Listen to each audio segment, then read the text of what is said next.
Bismillahirrahmanirrahim. Assalamualaikum warahmatullahi wabarakatuh. Alhamdulillah. Nahmaduhu wa nasta'inuhu wa nastaghfiruh wa na'udzu billahi min syururi anfusina wa min sayyiati a'malina. May yahdihillahu fala mudilla lahu wa may yudlil fala hadiyalah.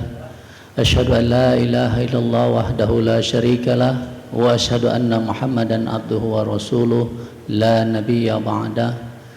Allahumma salli wa sallim wa barik wa karim wa radallahu an ashabi rasulillahi ajmain, amma ba'd. Puji syukur kita panjatkan kehadiran Allah atas izin Allah. Alhamdulillah, pada hari ini kita masih diberikan kesempatan oleh Allah untuk mengisi Ramadan kita dengan kajian-kajian yang insya Allah tentunya dalam rangka untuk terus menambah wawasan kita terkait dengan keberagamaan Islam kita. Yang pertama, izinkan saya memperkenalkan diri terlebih dahulu. Saya Nurul Huda, jadi adalah guru besar di Fakultas Ekonomi Bisnis Universitas Yarsi, yang bidangnya adalah bidang yang terkait dengan ekonomi dan keuangan Islam. Terima kasih tentunya yang pertama kepada pengurus yang telah berkenan memberikan kesempatan saya untuk menyampaikan terkait dengan masalah zakat, infak, sedekah dan wakaf. Ini nanti insya Allah akan ada 3 kali pertemuan setiap hari Senin, berarti ketemu lagi insya Allah Senin depan dan Senin berikutnya lagi. Yang pertama saya mau mengatakan, dalam dunia modern saat ini, industri keuangan Islam itu dibagi dalam 2 kelompok besar. Yang pertama ada yang disebut dengan Islamic Commercial Finance. Jadi itu bahasa kerennya, kalau bahasa kitanya artinya ada keuangan komersil Islam. Jadi kita sudah mengenal insya Allah adanya bank syariah, adanya asuransi syariah, kemudian juga pembiayaan syariah. Maka itu masuk ke dalam ranah Islamic Commercial Finance. Yang kita mau bahas pada kesempatan kali ini adalah poin yang keduanya, yaitu Islamic Social Finance. Berarti kita akan bicara tentang yang terkait dengan keuangan yang sifatnya sosial. Jadi Islamic Social Finance. Jadi ada apa saja, antara lain yang kita kenal tadi dengan istilah G-Swap. Jadi berarti ada 3 kategori yang tentunya harus kita pahami nantinya: zakat, infak, sedekah dan wakaf.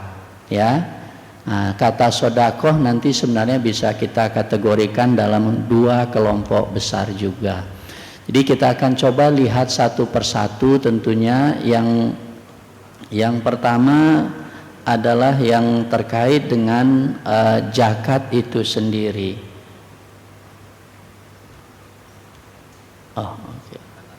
Ini. Jadi yang pertama adalah zakat.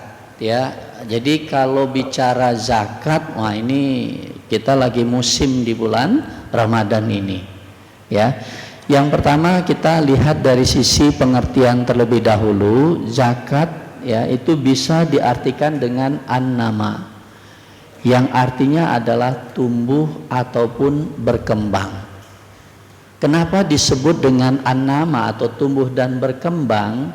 Karena nanti harta yang dikeluarkan zakatnya adalah harta yang tumbuh. Jadi nggak semua harta akan terkena zakat, tapi harta yang tumbuh maka itulah yang akan dikenakan zakatnya. Itu yang pertama, kenapa disebut dengan an-nama. Yang kedua, zakat itu bisa diartikan at-taharah, atau artinya suci. Nanti sama-sama kita bisa lihat dalam Quran surah At-Taubah ya, surat yang ke-9 ketika Allah mengatakan huz min amwalihim shadaqah tutahhiruhum. Berarti di situ zakat itu dimaknai dengan suci. Kenapa dinamai dengan suci? Karena harta yang dikeluarkan zakatnya akan menjadi bersih. Ya, makanya kan indah kalau dalam Islam. Ya, kita diawali untuk bekerja dengan sholat duha. Ya, di dalam sholat duha kita memohon kepada Allah. Apa yang kita mohon? Ya Rob, kalau rezeki hamba masih ada di atas, turunkan. Kalau ada di bawah, keluarkan. Kalau jauh, dekatkan. Kalau sukar, mudahkan. Kalau haram, sucikan. Karena kita nggak tahu apakah yang kita dapatkan semuanya ini sudah dalam posisi suci atau belum. Karena gamang, maka ketika kita keluarkan zakatnya, maka berarti kita mensucikan harta kita. Makanya makna yang kedua itu adalah suci. Makna yang ketiga, ya, diartikan dengan kata as-salahu. Ya, berarti yang dikatakan as-salahu itu artinya baik. Berarti apa maknanya? Harta yang dikeluarkan zakatnya akan menjadi baik. Ya, jadi baiknya dalam konsep apa nih? Konsep kualitas, bukan dalam konsep yang namanya kuantitas. Dan dari tiga makna daripada zakat itu sendiri, sehingga kita bisa katakan yang pertama, jangan lupa zakat adalah sebuah kewajiban. Ya, seperti yang dinyatakan tadi, husmin amwalihim shadaqah. Sebenarnya kalau kita lihat konteks ayatnya, sifatnya memaksa. Ya, husmin amwalihim. Jadi ambil, itu fi'il apa? Fi'il amar. Ya, ambil. Jadi jangan berarti bahwasanya apa? Wah, kita diam-diam aja. Maka yang berkewenangan, makanya zaman Rasulullah dan para sahabat itu adalah negara. Negara bisa memaksa orang yang belum membayar zakat harus membayar zakat. Kalau sekarang kan relatif nggak ada, law enforcementnya nggak ada, ya nggak ada bisa kita bedakan orang yang membayar zakat dengan tidak membayar zakat dalam konteks negara. Kalau dulu ya sampai zaman kepada Khalifah Abu Bakar As-Siddiq diperangi, bisa kita bayangkan nggak membayar zakat diperangi. Kenapa? Karena zakat adalah perintah wajib. Walaupun ada perdebatan ketika konsep itu, ada perdebatan dengan Sayyidina Umar ibn Khattab. Kenapa engkau perangi wahai Abu Bakar? Maka Abu Bakar mengatakan, ya Rasul melakukan itu. Yang kedua, ya bahwasanya zakat adalah bagian dari kewajiban. Lantas Sayyidina Umar berargumentasi, bukankah dia itu orang Islam? Kenapa harus diperangi orang Islam? Maka kemudian Abu Bakar mengatakan, Islam dimensinya tidak hanya sholat, Islam juga ada dimensi zakat. Berarti ketika tidak menjalankan dimensi zakat, maka dimensi keislamannya belum sempurna. Nah, dia upaya menyempurnakan itulah dengan cara perang dilakukan oleh Abu Bakar. Perangnya kemudian dikenal dengan perang Ridha.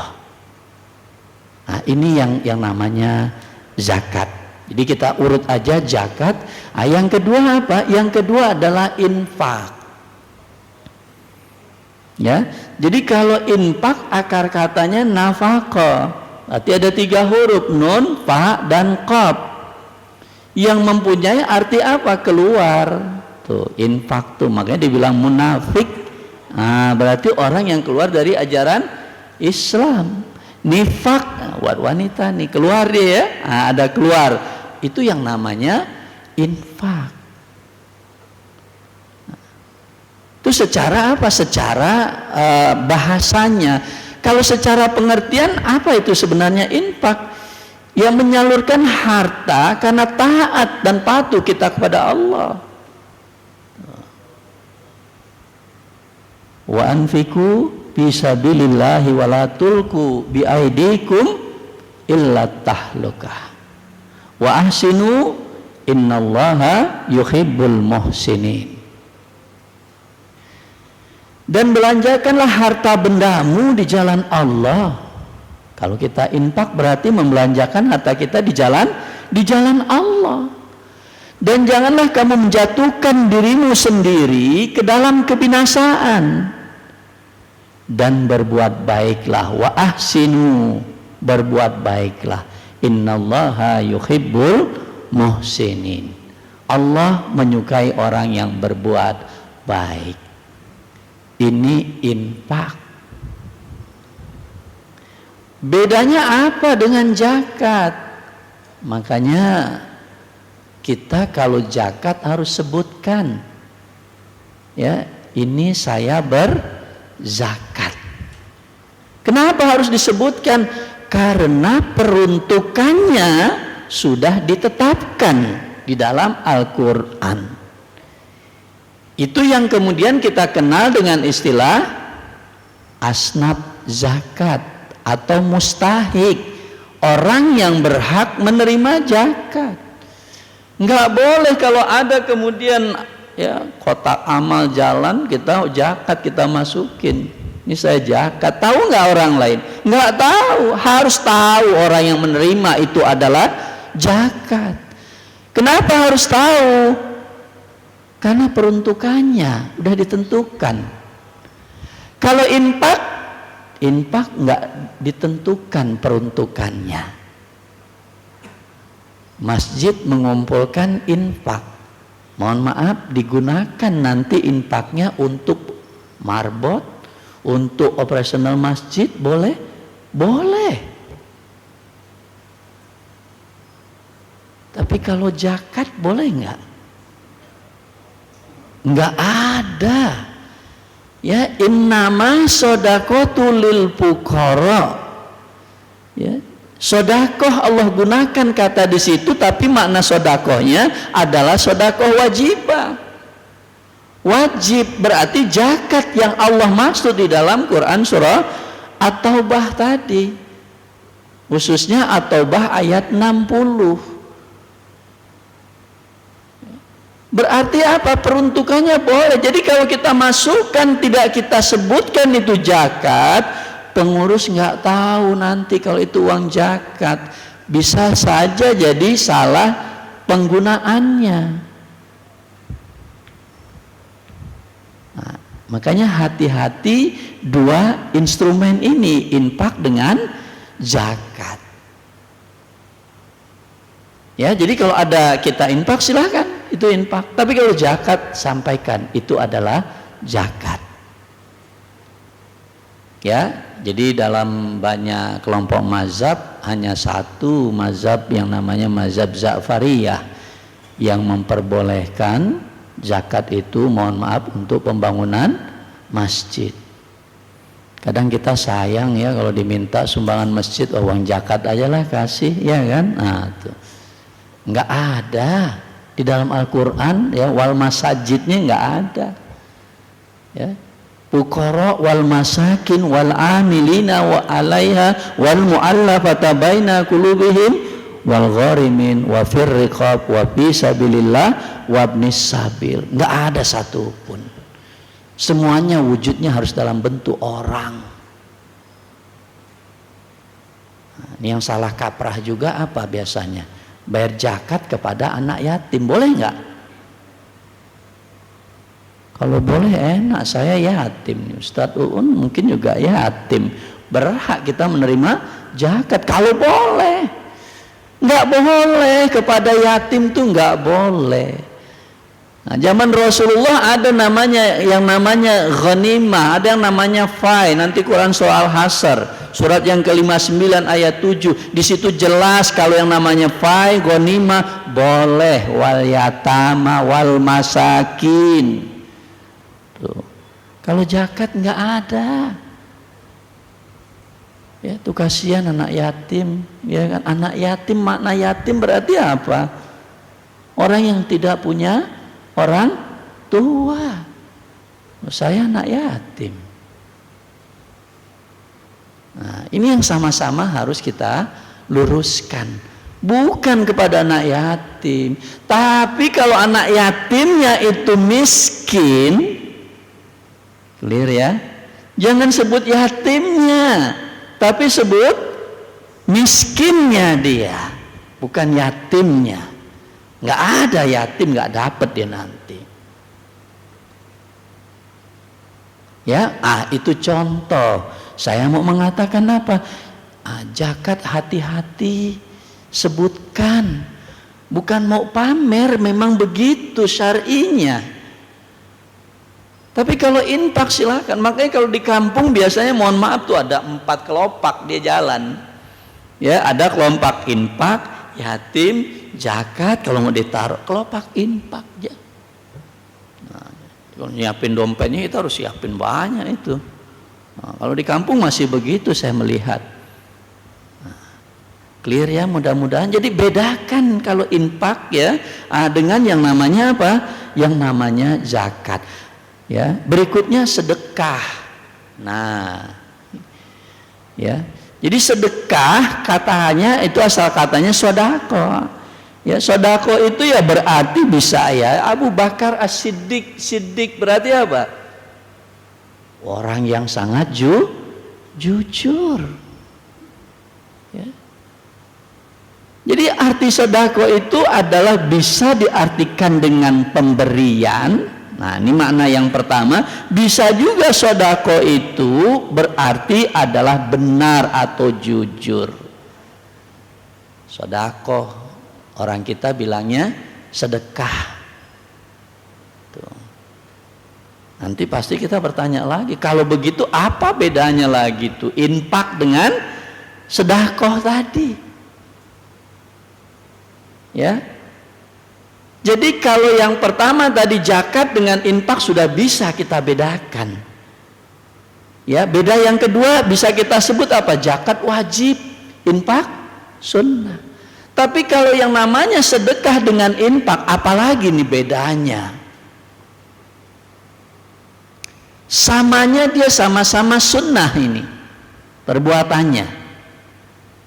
Ya, jadi sama-sama sunnah antara infak dengan sedekah. Kalau infak tadi wujudnya dalam bentuk apa? Ada kelopak, kita masukin. Dalam bentuk apa? Uang. Infak wujudnya adalah dalam bentuk uang. Tapi kalau sedekah bisa materi atau non materi. Nah, ini yang bedanya. Berarti apa? Oh, non materi bisa. Lo bisa non materi? Bisa.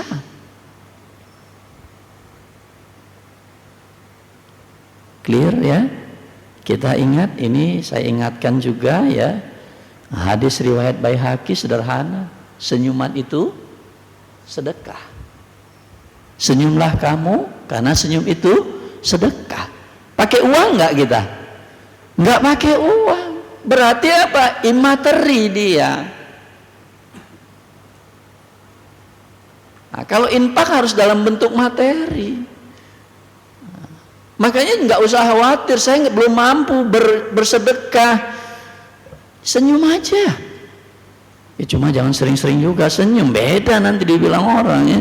Ini senyum mah beda ini senyumnya nih ya, agak lain nih. Nah, ya luar biasa Islam. Ya, masa sih nggak bisa kita senyum? Tuh. Nah, jadi bedanya di sini. Ya, jadi kalau infak harus materi, kalau sedekah bisa non materi. Dua-duanya kategori sunnah. Tuh, dua-duanya kategori sunnah. Mudah-mudahan paham di sini supaya nanti jangan salah nih menempatkannya gitu. Ya. Nah, berarti kalau begitu yang terakhir apa nih? Nah, ini saya loncat dulu. Wakaf. Kan biar selesai itu zakat, infak, sedekah, wakaf. Nah.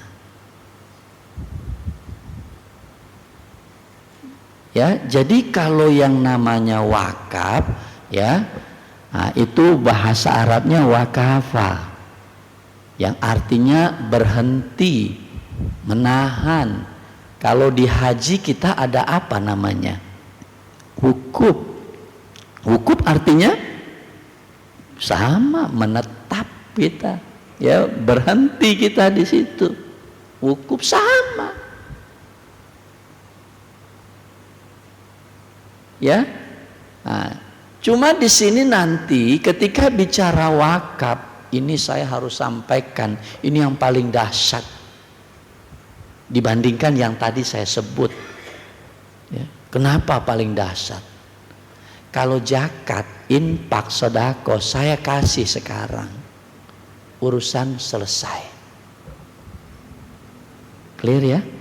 Tapi kalau wakaf ini, maka ini urusannya panjang. Pahalanya panjang, Bapak dan Ibu sekalian, panjang. Ya. Makanya Rasul ada mengatakan apa? Hadis riwayat Muslim, Rasul mengatakan apa? Ijamataul insanun qata'a illa min salasa. Kalau kita udah nggak ada lagi nanti nih, meninggal, kita udah nggak ada, kita akan menuju semua. Ya, kita akan mati semua kan? Akan ke sana. Emang nggak tahu kita, mungkin Bapak dan Ibu duluan, saya belakangan. Ya, atau saya belakangan Bapak dan Ibu duluan, ya kan, mungkin aja terjadi demikian. Ya. Jadi ada yang akan menyelamatkan kita, 3 yang menyelamatkan kita. Yang pertama apa? Sedekah jariyah. Ulama sepakat sedekah jariyah itu adalah apa? Wakaf. Tuh. Paham ya? Jadi sedekah jariyah kok pakai wakaf? Tadi ya saya balik sedikit aja. Nih sedekah makanya dibagi 2. Ya, sedekah itu ada yang wajibah, ada yang nafilah. Kalau zakat wajibah. Kalau kita bernazar nih, kalau saya nanti seandainya puasa saya full, saya hatam 5 kali, nah kita bernazar lah di situ. Harus ditunaikan nggak dia? Harus ditunaikan. Hukumnya apa? Wajib. Makanya sedekah wajibah. Buat bapak-bapak, nafkah itu wajib nggak? Wajib. Maka sedekah wajibah. Bukan hanya zakat yang sedekah wajibah. Makanya mohon maaf saya kembali kepada zakat. Tadi 2 ayat tadi, husmin amwalihim sedekah, Allah menggunakan kata sedekah. Kemudian innama shadaqatul lil fuqara, Allah menggunakan lagi kata sedekah, tapi sedekahnya adalah wajibah. Nah, wakaf masuk ke dalam sedekah yang kedua, nafilah. Tuh. Tapi walaupun dia sedekah nafilah, tadi saya katakan apa? Dahsyat dampaknya. Nah, kalau bisa kita lakukan, mumpung kita masih mampu. Ya, ini kita akan kaji di term yang berikutnya secara mendalam tentang wakaf itu sendiri. Ya, nah, konsep dasarnya tadi, putus amal ibadah anak Adam kecuali 3 yang menyelamatkannya. Yang pertama sedekah jariyah, wakaf dia. Orang kalau bicara wakaf biasanya apa Pak? Biasanya tanah, kuburan, masjid. Tuh, nggak apa-apa. Itu terminologi yang ada, tetap ada sekarang. Tapi dalam perkembangannya sekarang ada wakaf uang. Tuh. Majelis Ulama tahun 2022 bulan Mei sudah mengeluarkan fatwa yang memperbolehkan adanya wakaf uang. Tuh. Kalau ditarik sejarah, Imam Az-Zuhri. Nah, ini yang pertama yang memperbolehkan. Ya, Imam Az-Zuhri ya kurang lebih 24 ya di zaman 24 Hijriah dia kemudian menetapkan yang namanya bolehnya wakaf dinar. Dia sebut namanya dinar karena zaman dulu uang itu adalah dinar dan dirham. Dinar dari emas, dirham dari perak. Tuh, boleh wakaf dinar berarti boleh wakaf uang. Tuh, jangan khawatir. Ya, nanti sama-sama kita berwakaf, mudah. Ya, itu wakaf. Ya, artinya berwakaf uang berarti apa? Ya 20.000, 10.000. Hati-hati kalau saya yang menerimanya, namanya saya najir, yang mengelola wakaf uang. Uang yang Bapak berikan kepada saya yang saya kelola nggak boleh berkurang sedikit pun. Makanya tadi saya bilang panjang nih. Kalau yang tadi zakat saya kasih kepada mustahik, selesai ya, selesai sudah. Kalau ini enggak. Ya jadi masuk dia, saya kelola, Bapak ngasih 20.000, semuanya 20.000 saya kumpulkan, saya kelola. Ya, kalau wakaf uang saya taruh di bank syariah, dapat bagi hasil enggak nanti? Dapat, bagi hasilnya yang digunakan. Pokoknya tidak boleh berkurang. Tuh. Pokoknya nggak berkurang, uang kita aman, pahala terus mengalir. Clear ya? Nah, ini untuk jaga-jaga buat yang kedua. Yang kedua apa yang akan menyelamatkan kita kalau kita sudah nggak ada? Al ilmu yuntafa, ilmu yang bermanfaat. Tuh. Ya mudah-mudahan kalau dosen ilmunya bermanfaat, mudah-mudahan. Makanya mahasiswa saya larang untuk jadi dosen. Kenapa? Pesaing kita nanti, ya kan? Pesaing jadinya ya. Nah, ilmu yang bermanfaat. Tuh. Kalau nggak punya, lihat hadisnya nanti. Bukan pakai wa, pakai au. Au itu artinya apa? Atau. Berarti kalau kita nggak bisa wakaf, maka kita kasih ilmu yang bermanfaat. Kemudian baru awaladun soleh yadaulah, anak ya yang soleh yang mendoakan orang tuanya. Ada nggak orang yang nggak punya anak? Ada. Berarti dia nggak bisa pakai ini, tapi dia pakai yang kedua tadi. Apa? Ilmu yang bermanfaat. Ada nggak dia? Nggak ada juga. Yang ketiga dia bisa lakukan, yaitu dengan berwakaf.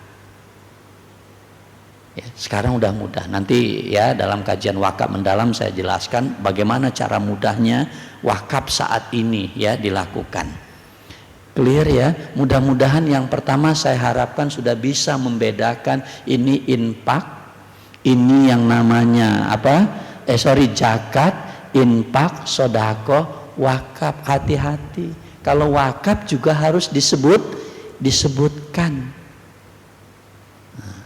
Jadi harus disebutkan ini saya wakaf. Berarti apa?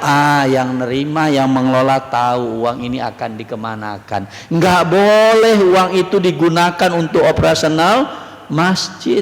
Nggak boleh. Karena ini uang wakaf.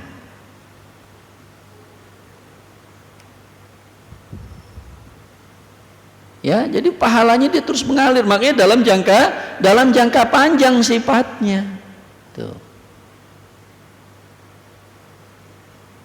Ya, saya kira itu premnya. Jadi yang pertama premnya kita udah bisa membedakan. Nah, kita harus bisa dulu membedakan sehingga nanti ketika kita lakukan tindakan action, saudara sudah harus bisa menentukan. Ini saya punya uang, uangnya buat apa? Infak, sedekah, zakat atau wakaf? Nah, harus tentukan. Ya, berikutnya kita lihat dasar hukum. Ini saya kira ya nanti bisa dibaca. Dasar hukumnya tadi udah saya sebut, kalau zakat at-taubah ayat 103 ataupun ayat 60. Ayat 103 itu terkait dengan masalah apa? Perintahnya tadi, husmin amwalihim. Peruntukannya buat siapa? Ayat 60-nya, innama shadaqatul lil fuqara. Ya, nah, kalau kita lihat lagi, kalau infak apa nih, bisa dipakai nanti ya, ini salah satu dasarnya. Nanti bisa juga baca Al-Baqarah ayat berapa ya, kalau tidak salah saya ayat 262 267, masalul lazina yunfikuna amwalahum fi sabilillahi kamasali hambatat ya sab'a sanabil. Allah membuat perumpamaan apa? Masalul lazina yunfikuna fisabilillah, membuat perumpamaan kalau kita infakkan harta kita di jalan Allah, apa janji Allah? Allah gandakan, 1 jadi 7, 7 berkembang jadi 100. Berapa kali berarti? 700 kali janji Allah. Yakin kita janji Allah tidak akan pernah ingkar. Makanya kalau ada ungkapan sedekah nggak akan membuat kita miskin, betul, karena kita sedang menjalankan tadi ya perumpamaan yang Allah katakan dengan menginfakkan harta kita di jalan Allah.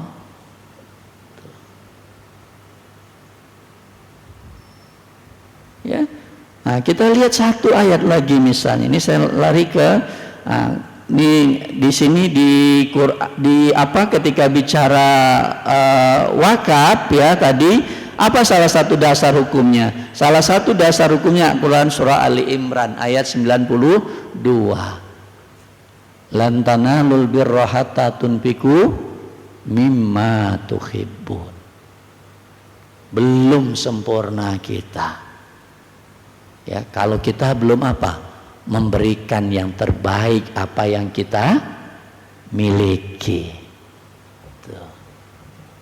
Ingat nggak ada kisah seorang sahabat? Ya. Gimana kisahnya? Ya, untuk sholat subuh dia jalan berapa?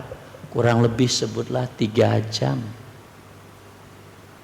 Pada suatu waktu dia menghadapi ya di tengah jalan ada orang yang kedinginan ya. Kemudian apa yang dilakukan? Dia punya baju berlapis. Biasanya kalau baju berlapis gimana? Yang bagus yang dalam atau yang di luar? Yang di dalam. Dia kasih yang di luar. Dia kasih tetap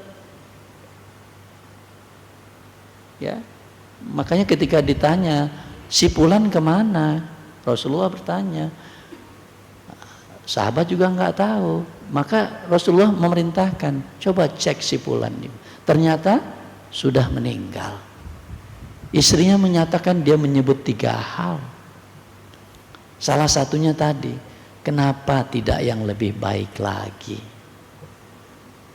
Suaminya ya ketika sakratul maut dia menyebut itu. Kenapa nggak yang lebih bagus lagi? Kenapa? Karena dia memberikan bukan yang terbaik. Tuh, menyesal dia di sana.